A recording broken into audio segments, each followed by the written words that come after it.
course, big story, Ateneo back on top of the UAAP after beating UP in Game 3. We have former Ateneo King Eagle. There he is from the land of the rising sun, Kiefer Ravena. And Ateneo assistant coach, Sandy Arespacochaga. Magkakilala itong dalawan to. Coach Sands, good morning to you. Manong, magandang umaga. Thank you. Pareho ko kayong kinulit at last minute. Coach Sands, Kiefer, baka gusto niyo muna magkamustahan. Congratulations.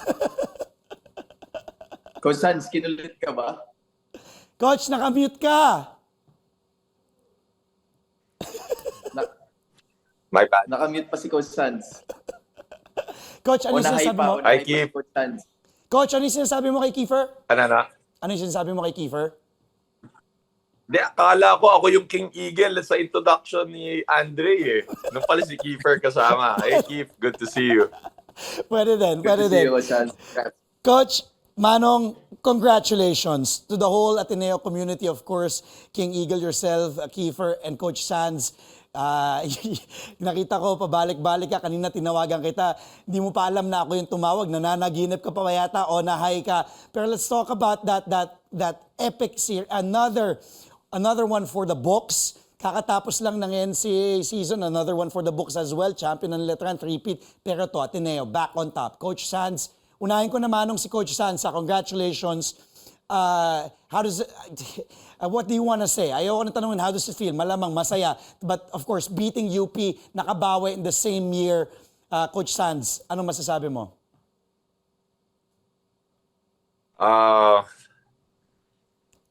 Of course, we're still on a high. And I think tama yung sinabi mo, aside from, winning against a very strong team, they really defended their crown well. Hats off to them. It was what makes, I guess, the victory sweeter because it was against a very great team, and we really needed to play very well in order to win. One game lang. Yun yung focus namin, one game at a time.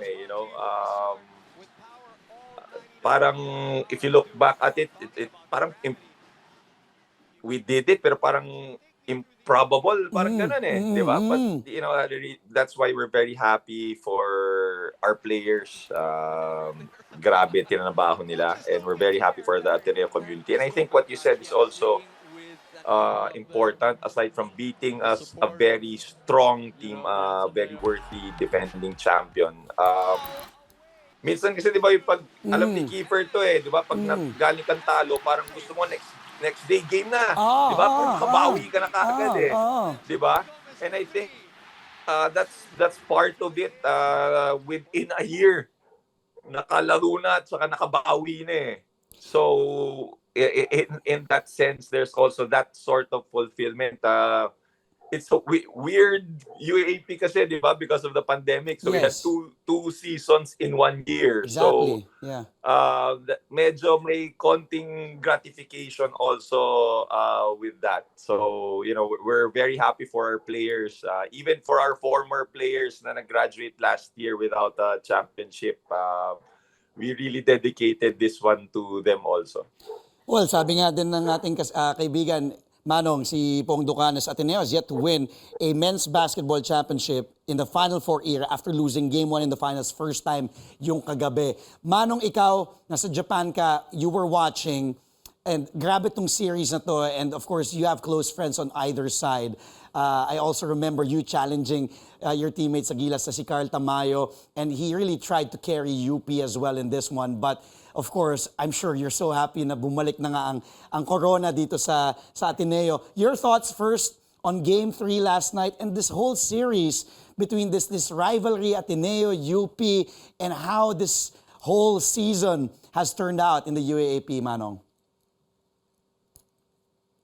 Well, obviously, hats off to the boys, to, Coach Sandy, the coaching staff. A lot of sleepless nights finally paid off. Getting back the crown to Ateneo, as I would say, where it belongs. And it was a very entertaining season, to say the least. for everybody, for the fans, for all the schools that participated. And I'm just very proud of my school, proud of each and every guy on that bench. Sinabi nga ni Coach Tab in that interview that you guys showed, the Buffaloes, and those Buffaloes were a big part on how Ateneo pulled off that Game 3 victory. Sean Kitevis, Gio, Chris Kuhn, those guys, that really poured in, blood, sweat, and tears just to crack it a name to the roster siguro, no, Coach Sands? Diba? So, and to play a big part in a championship run, na Cinderella championship run, those guys deserve all the credit. Coach Sanz nga, binanggit din ni Kiefer yung maganda nga sinabi ni Coach Tab in that post-presser, yung Buffaloes, and also crediting these players who are now a part of history and just knows how it feels to be a champion. Nga, binanggit niya sina Sean, sina Gio also making huge impact. Before Gio chose 3, by the way, yesterday, he was 0 of 2 from 3-point land the whole season. And by the way, eto din, kasi si Coach Goldwyn hasn't lost back-to-back. UP hasn't lost back-to-back under Coach Goldwyn, by the way, 2 games in a row. First time na natalo nga because of this Game 3 win by Ateneo. Coach, your comment on that. And also yung, sabi mo nga, binanggit mo yung mga nawala from last season who ended their UAP careers in a heartbreak, na si Tyler Tio, sina Mamu, na nandun, na sumusuporta from Game 1 to 3. They even went to the practice. And I'm sure if Kiefer was here in the Philippines, he would have also been there to motivate the boys sa Moro and talk to Hindi din ako them. last year ko, Dre. Hindi din ako nag-champion ng last Dre ko. Kaya salamat sa pagpaparemind ulit, ha? Hindi ko na nga sinabi, Pards eh. Sinabi ko na nga, pupunta ka to motivate. Pero Coach, yung ganong kalaking yung importansya din of Mamu, Tyler, motivating the Nieto twins, parang mga cheerleader talaga, really motivating etong mga sumusunod na sa yapak nila Manong, nila 30, nila Nieto twins, nila Tyler, nila Mamu, Coach Sanz. Actually, I don't know if Kiefer was part of this group, but first finals yata under Coach Tab, the former Blue Eagles of the champion teams also visited with Coach Norman Black pa yun.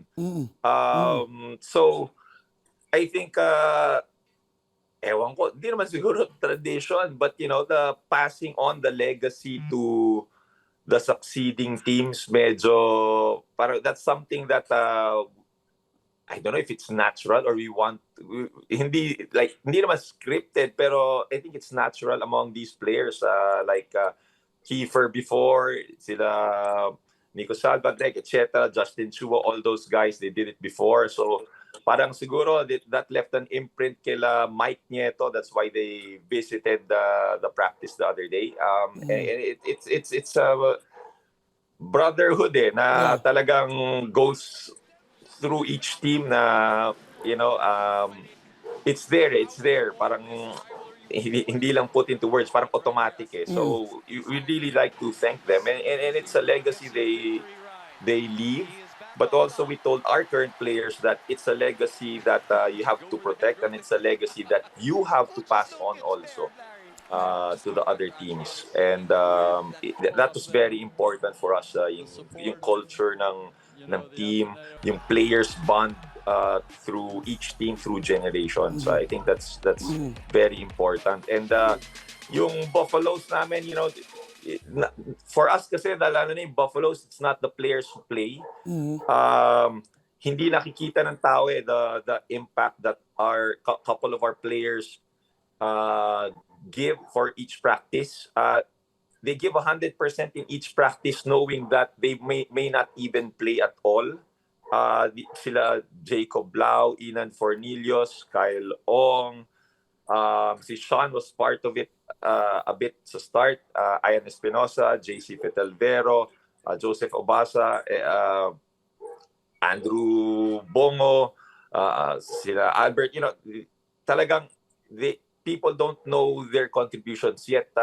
Talagang they really helped us out a lot. Lahat ng plays ng kalaban sila nagpapatakbo. And sometimes the scrimmages, they even beat our first team or second team. So talagang we really they really imbibe yung tinuturo sa atin the be men for others. They really sacrificed for us, and they're really big part of this team. Yung behind the scenes na hindi nakikita ng tao, they were crucial for this victory for us. So they gave us a lift each practice, and malaking bagay yan for us. Maganda yung coach, sinabi mo. Maraming salamat for sharing it here. Let's take a quick break. Marami pa tayong pag-uusapan. We roughly have 10 minutes pa left on the show. Pag-usapan pa natin how big Ange Kwame was, Finals MVP, as well as, of course, Kiefer Ravena. I'll also get updates from Manong Kiefer in Japan there in the B-League. Stay with us. You're watching Sports Desk with assistant coach Sandy Arespacochaga and former Ateneo King Eagle Kiefer Ravena talking about Ateneo back on top of the UAAP. We'll be right back. Stay tuned. Only here to CNN Philippines.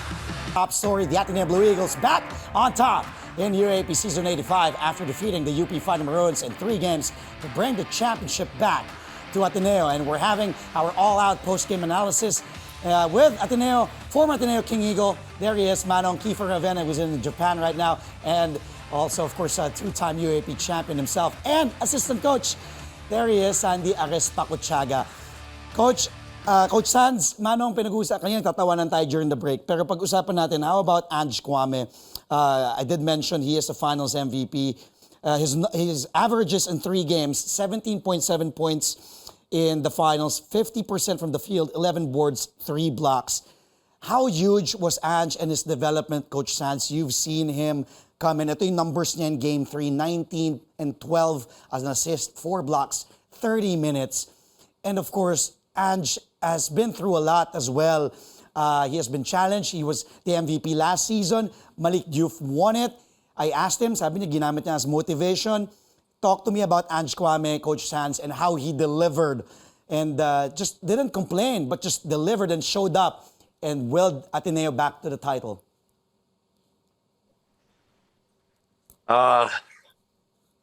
Understatement to say that Ange was huge for us. It was the Finals MVP, deservedly so. Kahit hindi bigay sa kanya, for us, he was really the MVP. And the 30 minutes was 30 minutes lang kasi foul trouble siya eh. Kung kayang 40 minutes yan, 40 minutes namin yan eh. Ange was big for us because we felt that we actually put him on Carl Tamayo. That's how big our respect is towards Carl. We knew that Carl would really come into this, lalo na Game 3, with mindset na he's going to take over. He's going to score. And Carl is a multi-dimensional threat. He can post up, he can drive, he can score from the outside. He's got a lot of moves in his drives and in his post-ups. And Ange, we had to put Ange on him to make sure that Carl has the hard time. And the points that Carl got, we wanted to make sure that he worked for it. And aside from that, we also relied on Ange to help out his teammates, provide help defense. And we're just talking about defense. We're not talking about offense. I think Ange just hit a 3-pointer in each of these games, the finals. And he's developed also to be our leading scorer, our go-to guy inside, delivering rebounds, post-ups, scoring off the rolls, facilitating, recognizing the defense because he was double-teamed a lot. So Ange was big for us. Yun lang. Grabe si Ange. Manong, narinig mo, sinabi ni Coach Sands, gano'ng kalaki si Ange nga. Ikaw, naging kakampi mo si Ange, and you've seen Ange also develop. Your thoughts on how Ange Kwame delivered and he was hailed. Every time he was at the free throw line, sumisigaw talaga Ateneo crowd ng MVP, and deservingly so, he was the finals MVP, Manong. Actually, hindi ko na naabutan si Ange. Kasi kung naabutan ko si Ange, siguro nag-champion din ako nung last year ko. Ano tawag Gilas. dito? Pero yeah, with what Coach Sandy said, he was a vital piece, obviously the biggest piece of them all. Offense and on defense, it's been one hell of a collegiate career for Ange. He's been a lot, coming into the season, he was actually doubtful from his injury. Kasama ko siya noon nung nalaman namin na meron pala siyang iniinda, meron pala siyang injury. He was really trying to, hint him from being 100%. But, Ange is a hard worker. People don't see that. People just see, how he plays, the effect he has on the basketball court. Pero behind the scenes, he's just like, a buffalo. We have those buffalo guys, buffalo men on that brotherhood of that Ateneo team. He probably just works as hard as those guys, and that's the beauty of Coach Tab's system, Coach Tab's philosophy, Coach Tab's culture, and the coaching staff. It's not just Coach Tab, but the daily reminders of each and every one of the those coaches. Especially sa college, marami kang gustong gawin, marami kang gustong improve, pero to stay the course and just. Well, Pards and Coach Sandy, balikan ko kayo. Let's take a quick break again. But before we wrap up, we'll ask Kiefer also about his team in Japan in the B League. Stay tuned to Sports Desk only here on CNN Philippines. We'll be right back. Joining us here on Sports Desk only on CNN Philippines, our guest today, former Ateneo King Eagle and two-time UAAP champion and MVP Kiefer Ravena, and Ateneo assistant coach Sandy Arespacochaga. We've been talking about Ateneo beating UP, back on top of the UAAP. Pards, Kiefer, alam naman natin, Japan, you've been undergoing therapy. 5 weeks ka nawala because of that hamstring injury. Very tricky injury na kailangan ipahinga. Bigyan mo kami ng update. How are you? Are you gonna be playing soon? Yes, I've been eager to play, but obviously what you said, it's an injury that I couldn't really fast track. I really had to take my time and make sure that it's more than 100% before I get back on the playing court. My team has been taking care of me.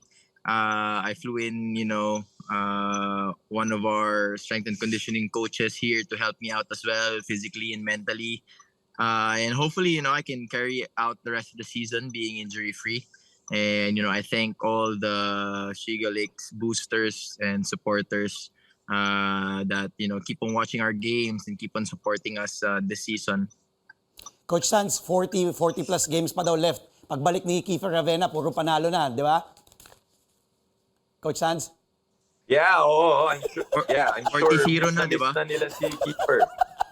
Congratulations again, Ateneo. Coach Sanz, 40-0. Yan, one big fight. Maraming salamat ulit.